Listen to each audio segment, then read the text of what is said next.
inganasere muchikudya. Matemba acho ari kunaka sikaiti.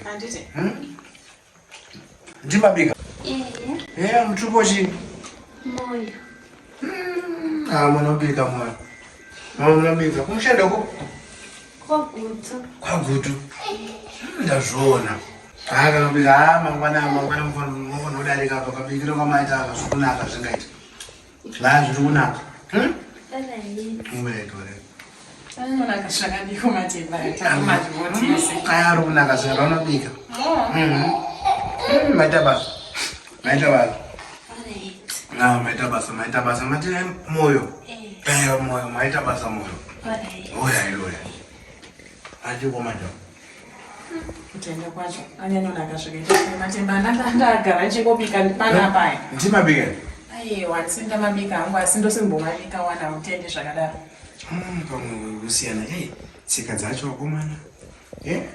Andiziona wana mamoyo ndizvamunoita izvi. Kana kungozi. Mama wayarini. Ndaya nazo. Aiwa lemara mama kadare.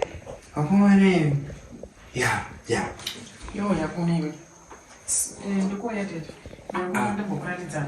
Ndakanga namuratidza pane mabrush ejuti makuseni. Right. Panoita tsika dzekuedzesera kuti munhu wako auya. Andizviti unosvika andiri munhu andaro. Funga mabudini ndizvo zvanga uchitera asati auya. Aiwa, ndanokuti ngokuti kutsika.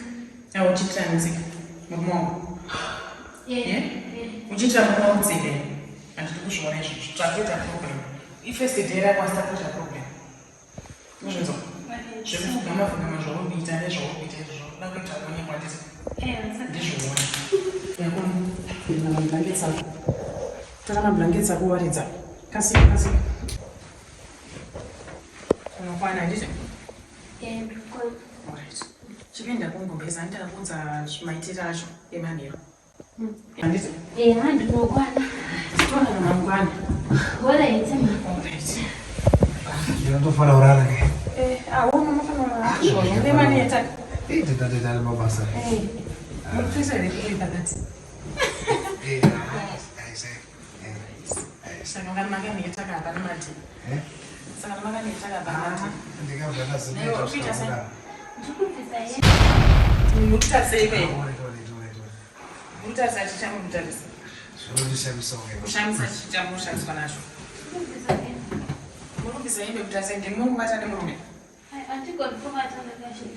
Muchivatata makadai. Fukama basi uda kuonekwa nani? Izvo. Ndozvandajaira kumusha ndoti watasina kubvisa hembe, ndakatobvisa hembe.